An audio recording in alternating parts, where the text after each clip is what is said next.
Hello दोस्तों, PhD का एक नया नोटिफिकेशन स्टार्ट हो गया है जो कि महर्षि मार्कंडेश्वर यूनिवर्सिटी से है। दोस्तों ये डीम्ड यूनिवर्सिटी है, काफ़ी अच्छी यूनिवर्सिटी में से एक है और ये नेक द्वारा A++ ग्रेड प्राप्त है इसको। ये हरियाणा अम्बाला के अंदर है। दोस्तों इन्होंने काफ़ी सारे सब्जेक्ट के लिए आवेदन मांगे हैं और इन्होंने यहाँ पर लास्ट डेट भी बताई है कि 5 सितंबर तक आप इसको आवेदन कर सकते हैं। और दोस्तों इन्होंने यहाँ पर कुछ सब्जेक्ट की लिस्ट भी दी है, आगे इन्होंने अच्छे से स्पेसिफाई किया है तो हम वहाँ पर देखेंगे। बाकी दोस्तों इन्होंने यहाँ पर बताया है कि आपको फेलोशिप दी जाएगी जो कि 22,000 रुपये पर मंथ रहेगी और कंटीजेंसी आपको 10,000 रुपये पर एनम दी जाएगी। तो ये काफ़ी अच्छी बात है कि यहाँ पर आपको फेलोशिप मिलने वाली है। और एलिजिबिलिटी की भी बात इन्होंने यहाँ पर की है कि आपके मास्टर डिग्री के अंदर 55% मार्क्स होने चाहिए। और यदि आपके पास में 4 ईयर की बैचलर डिग्री के साथ में आवेदन करना चाहते हैं, यदि agriculture, dental engineering, hotel management, law, medical, pharmacy, तो आपको मिनिमम 75% मार्क्स चाहिए होंगे यदि आप बैचलर डिग्री के साथ में आवेदन करना चाहते हैं। और 5% का रिलैक्सेशन दिया जाएगा SC, ST, OBC, non creamy layer और PWD और EWS कैटेगरी वालों को। दोस्तों ये रेजुएशन सिर्फ स्टेट गवर्नमेंट के अकॉर्डिंग ही वैलिड रहता है। और दोस्तों इन्होंने यहाँ पर बताया कि जिनके अंदर UGC नेट लिया जाता है तो उनका UGC नेट के थ्रू ही सिलेक्शन किया जाएगा, तो उसके आधार पर मेरिट लिस्ट बना ली जाएगी और मार्क्स दे दिए जाएंगे और फिर उसका 30% का इंटरव्यू लिया जाएगा आपका। और दोस्तों आगे जिनका नेट नहीं लिया जाता है, कंडक्ट नहीं करवाया जाता है जिन सब्जेक्ट के अंदर, तो उनका एंट्रेंस एग्जाम लिया जाएगा और उसके बाद में मेरिट लिस्ट बनाई जाएगी। तो ये पूरा इन्फॉर्मेशन यहाँ पर दी हुई है। तो आप ये 7 सितंबर को ये एंट्रेंस एग्जाम रहने भी वाला है इसका, ये लिखा भी हुआ है यहाँ पर। और एप्लीकेशन फ़ीस की बात करें तो दोस्तों यहाँ पर 1,000 रुपये एप्लीकेशन फ़ीस रहने वाली है।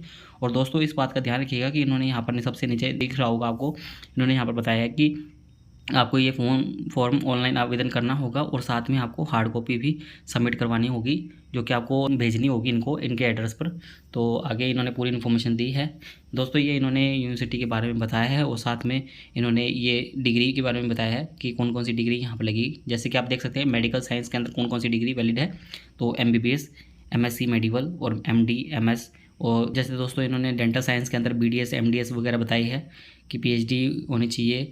और ऐसे ही करके ये सब यहाँ पर देखने को मिल जाएगा। बिजनेस मैनेजमेंट के अंदर आवेदन करना चाहते हो तो BBA, MBA, BCom होनी चाहिए या PhD होनी चाहिए। पूरी इन्फॉर्मेशन यहाँ पर दी हुई है तो आप ये अच्छे से रीड आउट कर सकते हैं। बाकी इन्होंने आगे से और भी अच्छे से बताया है तो हम आपको दिखा देते हैं। दोस्तों ये इन्होंने सब्जेक्ट की लिस्ट दी है और ये इन्होंने कैटेगरी के हिसाब से दी है। ये देख सकते हैं टेक्निकल स्ट्रीम के अंदर इन्होंने agriculture, biotechnology, chemistry, civil engineering, computer science and application, computer science and engineering, dietetics, English, electronics and communication engineering, electrical engineering, food technology, hotel management, law, mathematics management, mechanical engineering, pharmacy, physics, total 18 subject तो ये इन्होंने technical stream के अंदर दिए हैं। और medical stream की बात करें तो दोस्तों इन्होंने anatomy, biochemistry, community medicine, medical laboratory technology, microbiology, ophthalmology, operation theatre, pharmacology, physiology, physiotherapy, radiography और डेंटल स्ट्रीम की बात करें तो इन्होंने काफ़ी सारे दिए हुए हैं। तो ये आप देख सकते हैं डेंटल स्ट्रीम के अंदर इन्होंने 9 दिए हैं और नर्सिंग का 1 सब्जेक्ट दिया है। तो काफ़ी सारे सब्जेक्ट दोस्तों यहाँ पर रहने वाले हैं। टोटल 30 से ऊपर सब्जेक्ट है यहाँ पर जिसके अंदर कि आप आवेदन कर सकते हैं। और यहाँ पर आगे इन्होंने PhD का ऑर्डिनेंस भी दिया है और यहाँ पर इन्होंने फिर से बताया है तो ये आप अच्छे से रीड आउट कर सकते हैं कि जो 70% जो नेट पास आउट है तो उनका जो नेट का वेटेज रहेगा वो 70% का रहेगा और 30% का वेटेज इंटरव्यू का रहने वाला है। और जिसके अंदर क्वालिफाई नहीं किया जाता है यानी कि ये नेट नहीं होता है तो उनको एंट्रेंस एग्ज़ाम के ऑप्शन दिए जाएंगे। तो ये लिखा हुआ है और एंट्रेंस एग्ज़ाम को आपको 50% मार्क्स से क्लियर करना होगा और 45% ये जो रिजर्व कैटेगरी से होंगे उनको पास करना होगा। सिलेबस और पैटर्न जो दिया जाएगा वो उसके अंदर क्या रहेगा, रिसर्च मैथोडोलॉजी रहेगी और सब्जेक्ट कंसर्न पेपर रहेगा जो UG PG का सिलेबस रहता है तो वो यहाँ पर दिया हुआ है। और आगे इन्होंने कुछ और इन्फॉर्मेशन भी दी है कि ड्यूरेशन 2 आवर्स का पेपर रहने वाला है, मैक्सिमम 70 मार्क्स का पेपर रहेगा जो कि 35 मार्क्स का रहने वाला है। ये ऑब्जेक्टिव टाइप क्वेश्चन रहेंगे दोनों के दोनों और मेरिट लिस्ट बनाई जाएगी जो कि इन्होंने एकेडमिक मेरिट लिस्ट बताई है। यहाँ पर जो मास्टर डिग्री है उसके 40 मार्क्स, बैचलर डिग्री के 20 मार्क्स और जो इंट्रेंस टेस्ट होंगे +2 प्लस ये 10 मार्क्स उनके दिए जाएंगे और इंटरव्यू के 30 मार्क्स दिए जाएंगे। तो ये पूरी इन्फॉर्मेशन यहाँ पर दी हुई है। आगे इन्होंने कुछ और इन्फॉर्मेशन भी दी है। आगे इन्होंने यहाँ पर बताया है कि कोर्स वर्क आपको कंप्लीट करना होगा जो कि 1 सेमेस्टर का होगा, जो कि आपको मिनिमम 75% अटेंडेंस होनी चाहिए आपको और 55% मार्क्स के साथ में आपको पास होना चाहिए, तब आप आगे ये सिनॉप्सिस अप्रूव्ड होगी आपकी। और दोस्तों आपको एप्लीकेशन फॉर्म किस एड्रेस पर भेजना है तो 7 नंबर पॉइंट पर यहाँ पर लिखा हुआ है कि एप्लीकेशन फॉर्म आपको ये PhD डिपार्टमेंट के अंदर कहाँ भेजना है। ये deputy registrar academic MM deemed to be university आना अम्बाला, ये पूरा एड्रेस लिखा हुआ है। तो ये इसको देख लीजिएगा, यहाँ पर ही आपको सेंड करनी है। और आपको क्या क्या डॉक्यूमेंट अटेस्टेड करने हैं उसके साथ में, तो ये लिखा हुआ है कि आपको ये 10th 12th और ये डिटेल मार्कशीट होती है जो आपकी जो भी है, ग्रेजुएशन, पोस्ट ग्रेजुएशन, एमफिल की हुई है तो, और नेट गेट जो भी सर्टिफिकेट है, character certificate, SC ST reservation certificate, no objection certificate, passport size जो भी वीज़ा वगैरह फ़ोटो की रहती है तो वो पासपोर्ट साइज़ फ़ोटोज़ वगैरह ये सभी दिखा हुआ है यहाँ पर, ये देख लीजिएगा। और एडमिशन के टाइम पर ये माइग्रेशन अंडरटेकिंग वगैरह ये सभी चाहिए होंगे आपको, तो ये इसका ध्यान रखिएगा आप दोस्तों। और आगे इन्होंने फ़ीस स्ट्रक्चर भी बताया हुआ है, तो फ़ीस स्ट्रक्चर आप देख सकते हैं कि मेडिकल जो स्ट्रीम है और जो अदर स्ट्रीम है, मेडिकल स्ट्रीम के 18,000 रहने वाले हैं और अदर स्ट्रीम के 12,000 रुपये रहने वाले हैं। और ट्यूशन फ़ीस 90,000 रहने वाली है यहाँ पर, तो ट्यूशन फ़ीस थोड़ी ज़्यादा है इसके अंदर। और अदर स्ट्रीम के 75,000 यहाँ पर रहने वाले हैं, तो ये थोड़ी सी फ़ीस इसके अंदर ज़्यादा रहने ही वाली है दोस्तों आपको इसके अंदर। और यहाँ पर फेलोशिप की बात फिर से की गई है कि 22,000 रुपये पर मंथ दी जाएगी और 10,000 रुपये ये ग्रांट दी जाएगी आपको एनम पर एनम। और दोस्तों यहाँ पर बताया गया कि पहले 1 ईयर की दी जाएगी, फिर एक्सटेंडेबल करके ये आपको 2 ईयर्स के लिए दी जाएगी, नेक्स्ट 2 ईयर्स के लिए, जब तक कि आपकी थीसिस सबमिट होगी तब तक। वैसे 3 साल के लिए नॉर्मली रहती है ये, तो ये यहाँ पर लिखा हुआ है। और जिसके अंदर कि आपको 6 to 8 आवर्स पर वीक काम करना पड़ेगा। और मंथली आपको जो 6 मंथ की प्रोग्रेस रिपोर्ट होती है तो वो आपको मॉनिटर की जाएगी।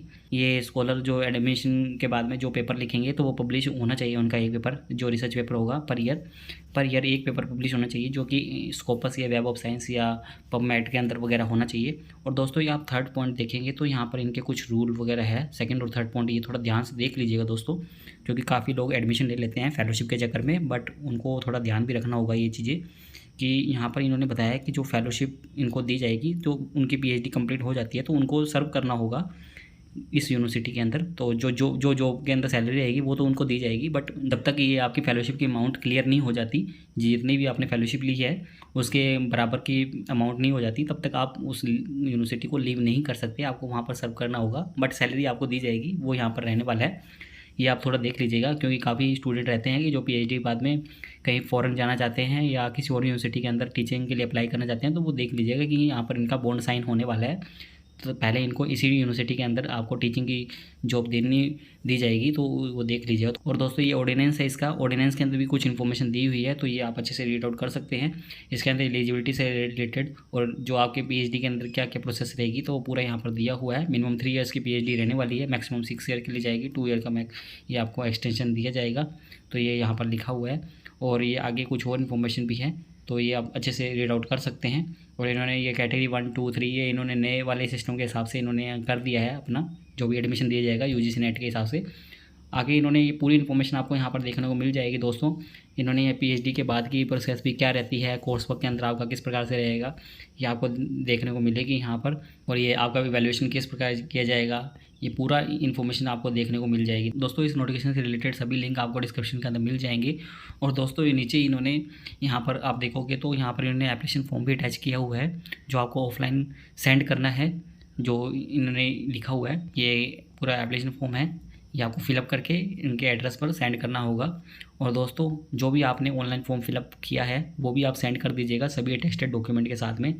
दोस्तों उम्मीद करते हैं आपको हमारे द्वारा दी गई जानकारी अच्छी लगी होगी। यदि आपको हमारे द्वारा दी गई जानकारी अच्छी लगी हो तो आप हमारे चैनल को सब्सक्राइब कर सकते हैं और आप हमसे टेलीग्राम पर भी जुड़ सकते हैं ऐसे ही PhD से रिलेटेड नए अपडेट के लिए।